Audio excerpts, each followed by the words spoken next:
鱼呢？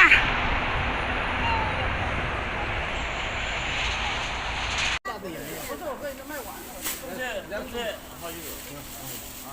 上去啊。这个好。没呀。还要卖的哈。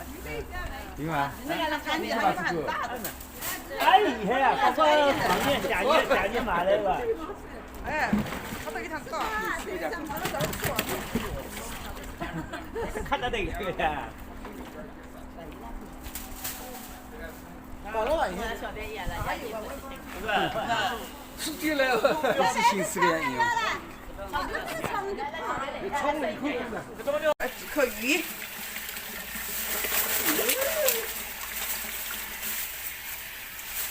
把清洗一下。我们一次多买一点放冰箱里。我每次多买一点，买来放冰箱里，冰起来。有时候我们不在家里面，我婆婆一个人没有买菜，所以要把它备好。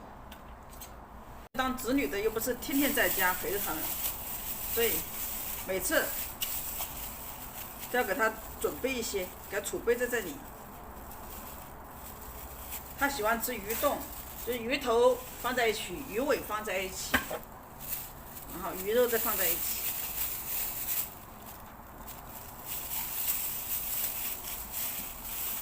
虽然这鱼放在冰箱里面恢复腥味儿，如果是时间放长了啊，但没有办法，这也是最好的办法了。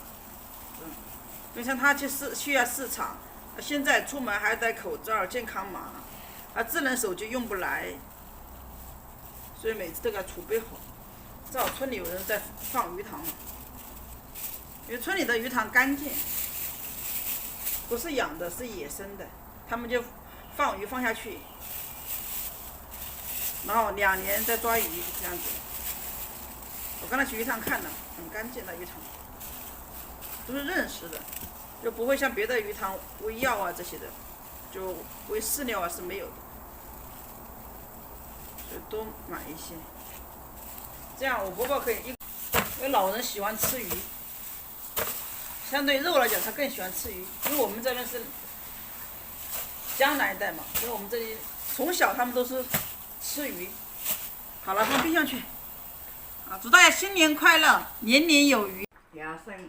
哎，它这个是鱼塘是野生的啊。哎，野生。野生的是好吃的，这我没吃。野生的这个吃的，对。养着这个是行。因为他们家放鱼塘，我们都会去买。我们这边鱼塘很多，我们这家鱼塘已经埋掉了，也埋掉了，种菜了，这零个冷掉了。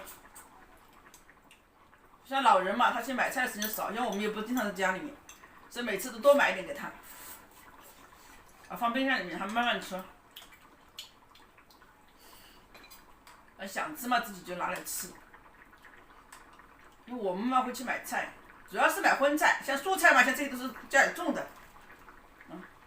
我婆婆自己也会种，我叔叔也会种，我有空我们都会去种，因为拿来吃啊，拿来喂鸡啊这样子的。我们先吃了啊。在农村就是像这样过年了都没人，外面人少，这青菜已经好了，可以吃了。小白菜，我们先吃喽，祝大家新年快乐啊！马上要过春节了，还有1个月啊。明天出去了。明天初一啊。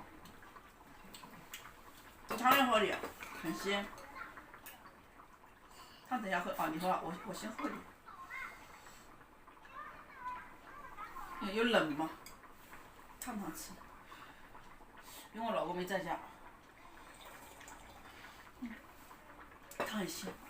我们绍兴人的蚕豆、五香豆，就自己种的。我们把蒸过来之后煮的，放盐啊，放卤水煮的。经常吃这个。我做那个五香豆有拍过视频的，可以看的，小学的可以看的。